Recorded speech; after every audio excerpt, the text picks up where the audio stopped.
Hi, everyone. Hi. Welcome to Lunch and Learn Live with the team. One of these days, I'm going to figure out how to work that video and rework it and make it something different, but it hasn't reached the top of the priority list. Glad to see you, ladies. Welcome, Alice. I know it's the first time you're able to jump on because we moved Yeah, it to Monday, so super yeah. excited.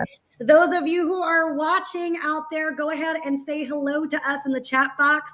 I know there are several out here because it gives us a number, but I can't see who you are because it just doesn't work that way, the software. So you can say hi and tell us who you are, and we'll chat right along with you. So, Alice, we're excited to have you here. I know you're on Pacific time. Mhm. It is bright and Yeah. early in the morning for you. Um, do you want to introduce yourself? Tell us who you are and Yeah. So I'm Alice. I'm one of the breakthrough coaches at South Bay Wellness. I'm living in California, so it is early morning. I'm kind of battling the sun here. coming up. Alice Yeah. lives in one of my favorite places in Northern California in this small, cute, really quaint town. It's just beautiful there, Sebastopol. It's like not too far from the coast and real nice vibe. I love Sebastopol. Yeah. Yeah, Sonoma County, and it's just gorgeous. Like spring here, just blossoms everywhere. So I'm really enjoying that. And yeah, I met Danielle at our level 2 training, and then we were together for another level 3 training for our NLP certifications. And very grateful to be here coaching with her. And yeah, I have a history in philosophy and world travels and the school of life and all of that. And yeah, very grateful to be here working with everyone. So, We're super excited to have you here. Hey, those of you who are watching, say hello in the chat box. Let us know if you have any questions, anything you want us to specifically talk about today. It is Lunch and Learn Live, so you get to type in what you want to hear about, and we will certainly walk through and talk through all of that. Carissa, Alice, and I, we got to have tea at this really tea. Well, you call it hippie drinks, right? Hippie drinks at this really cool place in Sebastopol last week. So they have this. What was it called? Soft medicine. soft medicine. Soft Yeah. medicine. So it's like a bar, but it's not a real bar. Like it's a bar where you can get like cacao drinks or like Ooh. superfood drinks or smoothies or things Really like that. Yeah. They have all these like health shots, and I was like, we can go to the bar and do some shots. That sounds so fun, They're like though. wheatgrass, Yeah. mushrooms. Yeah, it was really, really cute place. But it's just a reminder, like you can be social and sit and enjoy yourself and not have to use alcohol while you're doing it. Because I know that that's something that comes up for a lot of our clients is, oh, well, I'm out with my friends, I want to have a drink, and then they're like, oh, I can't believe I did that, and it turns into this spiral thing. So it was good that we could find some place, but they exist. Nice little cute places like that exist all over. Yeah. Now, Yeah, And Carissa, even if you're will come out here because I know there's some in the city that yeah, have things yeah. like Even just a nice tea, like a tea place to go.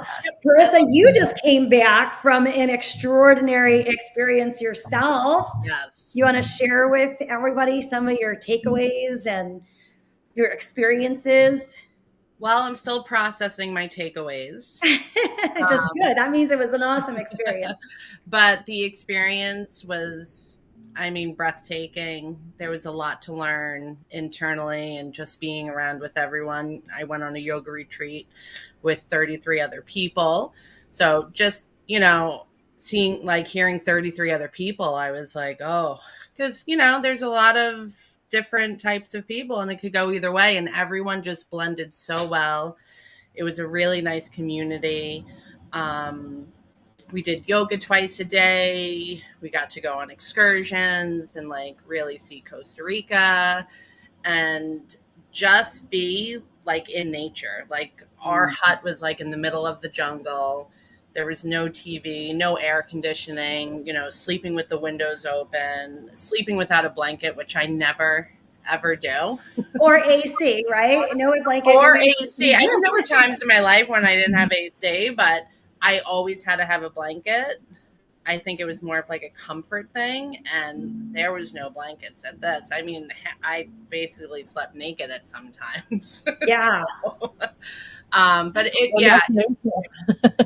it was absolutely amazing. And even my husband said, he was like, I don't think I've slept that well in like 20 years. Yeah. Because you're just sleeping with the sounds of nature, waking up to howling monkeys. You know? That's awesome. It was really awesome. Disconnecting is it's just so important to disconnect and, get yourself back in that space. Life has just come to the point where we're just so plugged in all different areas. Just like release all of that and come back to yourself is so important. And I have to, like, no anxiety, zero anxiety. Yeah. And I equated it to like just not being so plugged in and being so plugged out from everything. Like I was like, wow, I really have to ground for longer home. Because I'm surrounded by trees and my feet are constantly touching the dirt and my feet are constantly in the grass and I'm barely wearing shoes and, I'm out in the ocean and in the sand and around monkeys and, little geckos in my bathroom. And yeah, the experience was just phenomenal and I want to just keep doing it. Yeah, love it. I love it. It's definitely motivation to come. How many of you out there who are watching, how many of you have been grounding? I know some of you were joking with me that I better hug a tree in Northern California. I did hug a beautiful redwood tree. I don't think I've posted the picture yet, but I will. But yes, of course, I hugged those redwood trees.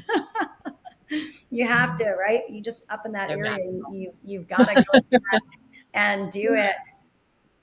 Yeah. Somebody said we need to make a shot bar in Sayville or Port Jefferson. Where in Better Health, so asking about practice better. So I don't know who's asking the practice better question, how to log in, but it is in your portal. There is a journal section and it gets logged in your journal. And again, I can't see your name in the software here, but you can also message us independently and we can walk you through whether you're, meeting with Carissa or I next. We can show you, but it is in your portal, your Practice Better portal in the journal section. So yeah, Alice, you've done a lot of world traveling and I remember a specific story that you told, which I think is an amazing metaphor about the water and the pot. Do you want to tell your story? Sure. Yeah. Go for it. So I was traveling in like the far reaches of India, like right at the border of like where it borders like Bhutan and China, and everything there was just like very slow pace of life. I mean, you think of India and you think of like New Delhi and like the people on the climbing on buses and trams and just people everywhere. And this was not that. It was a very, very quiet town. And I was at this little tiny hostel and I was the only one staying there. It was just me. And I was up in the Himalayas and every day it was just freezing cold. It was just every day. I was so cold, like chilled to the bone. And there was no like hot water. There's no showering. You'd have to take a shower. You'd have to go out to this bucket and get some water out of it and then bring it back to the little bathroom. And then you're like ladling water over yourself. And it was icy cold. It was so cold. It was like freezing in this mountain area. And I was just like, I was craving this warmth so much. And I had this bright idea. I was like, I'm going to heat up some water and make myself this nice shower on this little tiny stove. It was a little camp stove. So it was like teeny tiny and like a little tiny mug, like, just little handle mug. And so I had another bucket and so I'm like, it's like buckets on buckets on buckets, right? I'm ladling this water in and it just takes forever to heat up. And so like one tiny cup at a time, pouring it into this into this other bucket, and it took ages. And I remember like staring at this water, like how long is this going to take? How long is this going to take? And then finally I get like a pretty good sized bucket of nice warm water. And when I took it to the shower, it was like, to the bathroom, and I'm like ladling this water over myself. And it was like the first warmth that I had experienced in like a couple weeks. And like the sunlight just came in, and it was such a magical moment. And I feel like it's this beautiful metaphor for, oftentimes we're wanting this change in our lives. And as we're heating up, cup by cup by cup, this change, it like gets this place where you're like, man, am I ever gonna get this thing that I'm wanting? Am I ever gonna be there? But you just like consistently, keep at it. And then the reward is so great. I mean, I can't tell you like the pleasure that I felt from that warm water was just extraordinary. It was such a simple pleasure, but it was so meaningful, especially having to put that work into it. Yeah, I could almost feel the warmth and the cold as you're telling your story. But it's so true. I mean, those of you guys who are watching, it's kind of it's sometimes life feels like that, right? It feels like, oh my gosh, is this ever going to shift? Is this ever going to change?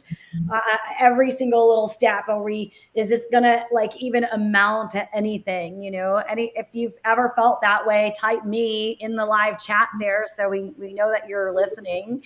I don't know, Carissa, you ever feel that way in life?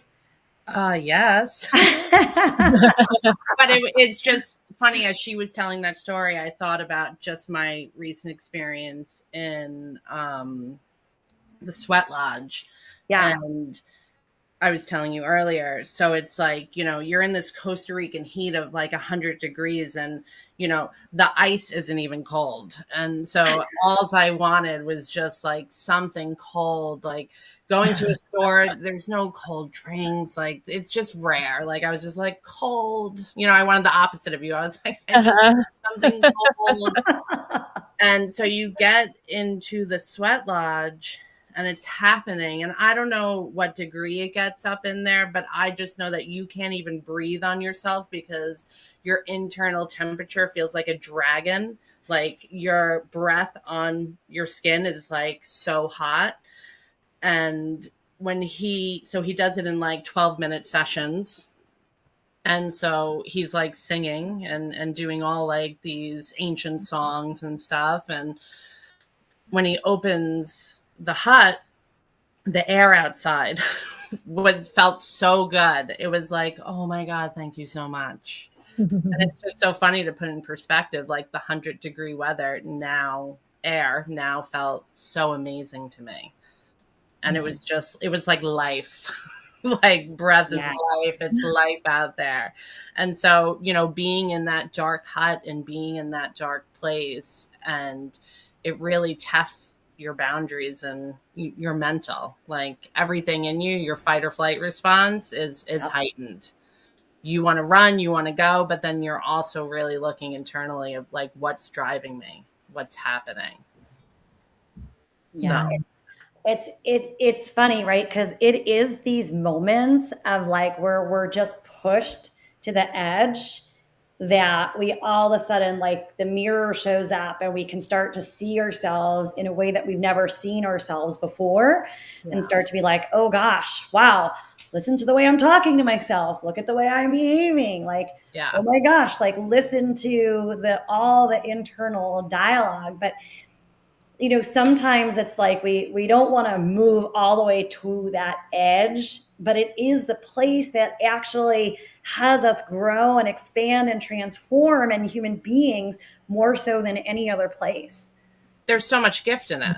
I mean, there was so much gift in that pain, because it was, I don't mean like it wasn't physical, but it was just mental, like anguish. And to like really just sit with it and dive into it, it really did feel like a rebirth, because by like the third session, I was able to like hold my head up. You know what I mean? And like the first couple of ones, I was just cowering like this because it just felt like the air was cooler against my chest than it was put my head up, but I was able to put my head up at Yeah. the end. And I was just like, wow. Like it just, and just all that you see, like you said, like how you see yourself, how you think, and what's happening for you is just amazing because you don't really get to see that through your day-to-day life. You know, we react in ways and we don't even know why we're reacting in those ways. We're so used to being comfortable. You know, like the all the biohacking things with between saunas and ice baths and all of that. What those things really do is they push us mentally, right? They push us mentally to that edge, but they also physically push us to an edge. And this is something that isn't often talked about, but it's called hormesis, right? It is the like putting your body into that absolute extreme state actually has it move into like healing and repair, which is really, it's really I talked beautiful about that. thing. Yeah. So it's like, here we are, like we do it physically, right? And sometimes like we push ourselves in, but we've also got to do that to ourselves mentally. I think about, this brings to mind, have either of you read Don't Hurt Me by David Goggins, or anybody who's watching, have you read Don't Hurt Me by David Goggins? So David Goggins is the man's a badass, right? I'm not advocating for the way that he's done things, but he was a special forces guy. He was a Navy SEAL, and in his book, he talks about literally how he would push himself to the edge of everything. I mean, like running miles on a broken leg kind of thing, like things that most of us would be like, that is crazy. And he talks about, just when we think we've reached the edge, we're usually got at least 40% more to go.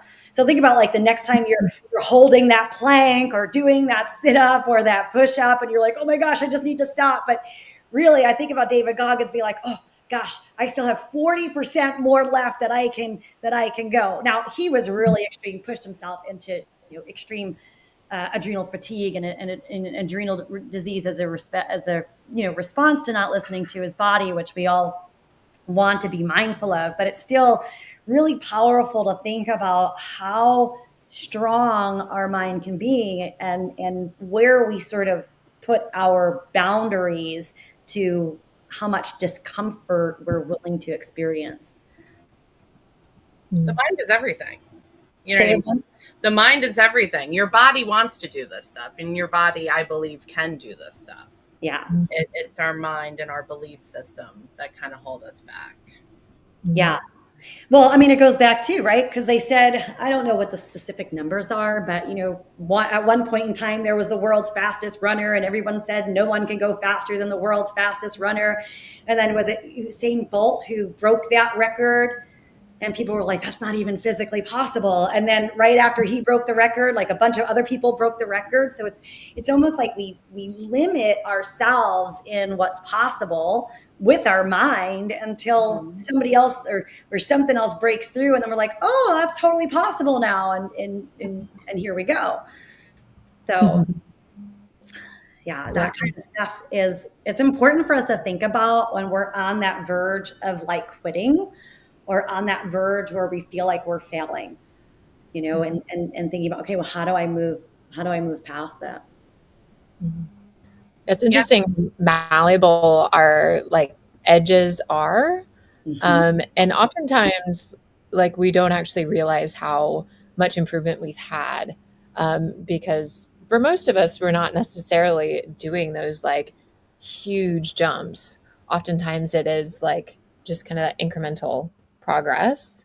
And then we reach like plateaus, right? And then it feels like it's a really big jump to get to the next level. But really when you like look back and you see like, oh, wow, look how far I've come. And then it you realize how much your edge has been pushed in the past, and like, it can give you that motivation to just keep going. And to say like, hey, you know what, actually, if I just keep at this and I just stay consistent with this and I like, kind of just keep moving along, I'm going to get there, Yeah. There's a book, and I forget who the author is, but it's called The Gap and the Gain. right? And in the book, it talks about how there's two places we can focus. We can focus just on the gap, or we can also focus on the gain, right? So the gap is kind of like where we live in that space of where we are and where we want to be. And there's like in the middle here is like that disappointment and the like, oh my gosh, I can't do this, or I'm not good enough, or all of that. But in the gain, it's different. You're looking at like, oh my gosh, look at all that I have accomplished. Like really taking time to reflect and celebrate how far we've come. I know with our clients, everyone comes so far. It's so fun to watch, everyone's evolution as they're going through the journey, not just physically in their bodies, but emotionally and mentally and satisfaction with life and doing things that wasn't even on the horizon before, which I think is the most important part of what we do, guys. Yeah. So personally, but yeah, like focusing and enjoying, like it's important to understand the gap and have a direction to go, but focusing on what we've accomplished as well. I know I'm going to be like, okay, done that, moving on, next. Not spending any time over here, kind of like reveling and like, oh, this was so great. But think about the law of attraction. The more we experience that greatness and that pride and that success, the more we generate that moving forward into the future. I was actually just going to mention that because I've been doing a little bit of like research into Neville Goddard. I mean, Abraham Hicks is really big and obviously like amazing to like listen to and like get into the vortex and all of that. But the Neville Goddard kind of flavor of manifestation and law of attraction is really interesting because it's talking about how our imaginative world and like our mental space is the priority. And when we're looking at, well, this is where I want to be, and this is the thing that I want, and I want all these things. These are my goals, right? What are the things within those goals that you can experience right now, and really just live in the havingness like of that thing? And so so it's like, okay, well, I want to look really good in this pair of like jeans, like, can you really like appreciate looking how you look right now? Can you come into appreciation and really just come to the space of like, oh my God, my body like does so much for me. Like I appreciate my body so much. Like, oh, okay, well, I really want to have all this money. I'm like, okay, well, what can I be grateful for right now? What can I be grateful for the money that I have right now? Can I be grateful for my living situation? Like, where can I find that gratitude and actually live in it? And really embody it and like bring it into your body and like breathe in all of the goodness that you're like, well, I want it right there. And then it's like, no, I'm going to have it right now. And then eventually everything's going to sync up because you've deluded yourself in the best way possible. Yeah. It's frequency, it's vibration. Everything is resonance, right? Those of you who are working with me and who have done, QRA testing in person, everything is frequency and resonance. Our emotions is all frequency and resonance. So when we're in that state of gratitude and that state of abundance, the state of appreciation for our body, that's literally like, that's the frequency then that we embody. That's then becomes the frequency that we attract. So it all flows in together beautifully, really beautifully. One practice that I've been trying on like very recently, this is like kind of my practice that I'm doing like for the week and hopefully it just continues, is really being aware of like, what are my thoughts as I'm going to sleep and what are my thoughts as I'm waking up?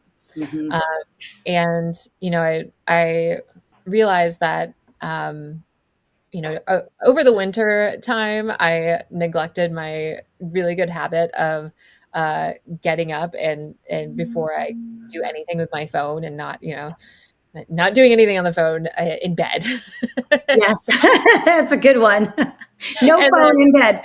Yeah, and then I don't know, like winter always, it hits me hard. I'm learning how to do the winter thing better and better every year. But most of the time I'd wake up and it'd be like dark outside. I'm just like, I want to stay in bed and I want just want to look at cats on Instagram.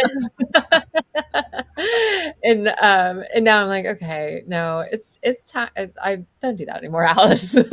Like, Yeah. set yourself up for success. So, waking up in the morning, it's like, all right, what can I really be grateful for? What intentions can I put into this day? Like, can I take some moments to myself to like breathe and feel my body and get myself into a space where I'm really going to be enjoying this day. And then as I go to bed at night, what are my intentions? What are the things I want to bring into my life? And I just like let myself like drift into a daydream of what my most beautiful, magical life would look like. And then, and I dream about that. Yes. Yeah. Just moving into that space. I love it. I love that. I want everybody who's listening, like that is what we all need to do. Like, wake up and go to sleep in that space of higher vibration. I think it's Joe Dispenza in is it Breaking the Habit of Being Yourself, which by the way, you guys, is a phenomenal book. If you haven't read it, Breaking the Habit of Being Yourself. I think that's where he talks about it. Or maybe it's in this, is it Supernatural, the book, or Superhuman? I think it's Supernatural is the other book. It might be in the Supernatural book where he talks about, when we wake up in the morning, we are literally like this blank canvas.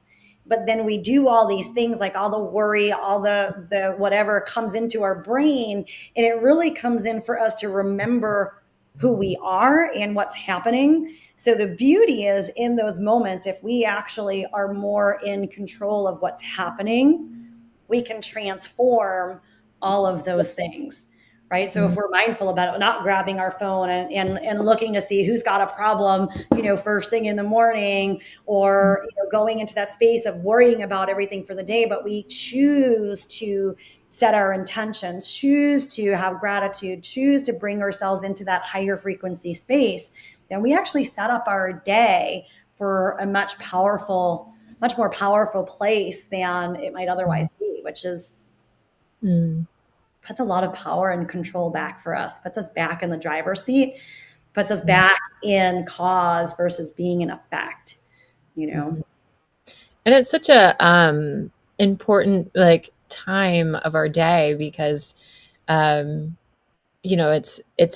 an altered state that we're actually in when we're in like space between dreaming and waking, and it's it really is when we're at most congruence with our unconscious mind, unless you're actually like going to someone like any of us who have experience with hypnosis, and we can like put you down into that state of hypnosis and talk directly to your unconscious mind and let your unconscious mind bubble up things for you. That's a lot of moments where you can really just embed stuff directly into your unconscious mind, and you can either be embedding like really good things and really positive things, or further embedding the worries and the doubts and all of those things. And so like, what do you want to be amplified, and really just focus on that. Yeah, powerful stuff. Really, really powerful stuff. There's it is like literally, Alice, it is that altered state. It is when our theta brainwaves are at the highest. I believe it was Thomas Edison. I may be mistaken, but I believe it was Thomas Edison. What he would do is he would keep marbles in his hand, right? And so as he was falling asleep, as those brainwaves were coming, which is the time where we've got our most creativity, our most, that most connection to the unconscious mind there, what he would do is he would fall asleep with them in his hands. So just as he was falling into that deep sleep, they would all fall, right? And it would wake him up, and he'd grab his notebook and he'd start writing all of the thoughts that occurred. And that, of course, has led to some wonderful inventions and creations. But just from accessing that state of being, that state of brainwave frequency, which is phenomenal. Yeah, I've definitely heard several artists who do that, where they like bring themselves down into into that state when they're like taking a nap or whatever, and they're doing like dream work and unconscious work and all of that. So Yeah, you don't necessarily have to do that in the middle of your day, but you can do that to go to sleep as you're waking up. Yeah. Well, I think we can task everyone who's listening with Uh-huh. taking on some of those things. So those of you who are listening, type into the chat box. What are you kind of hearing from our conversation today? What are you taking away from the conversation today? What actions are you willing to take or try? Kind of that have kind of shown up for you in our conversation. So go ahead, put those into the chat box there. Renee, I know you're listening. Katie, I know you're listening. I can't see everybody because the software doesn't allow it on here. It's not that advanced, I guess. One day I'm sure it will be. We'll see everything from anywhere. But go ahead and type that in. I know this is a good reminder for me too, to just, keep on focusing on where I want to be, not where I don't want to be, right? Whether it be with any different area of life. How about you ladies? Mm-hmm. Yeah, I do that in the morning too. I tried to, because when I wake up, I do not like to just jump right out of bed. I need like that moment of just sitting and relaxing. I'll usually set my alarm for at least like 15 minutes before I have to get out of bed and at least 2 hours before I have to do anything. Because I need that downtime. And the 15 minutes before I get out of bed, I can sometimes, pick up my phone, but on the days that I don't, which I have to get better at, I do just try to like close my eyes and visualize and kind of have that meditate.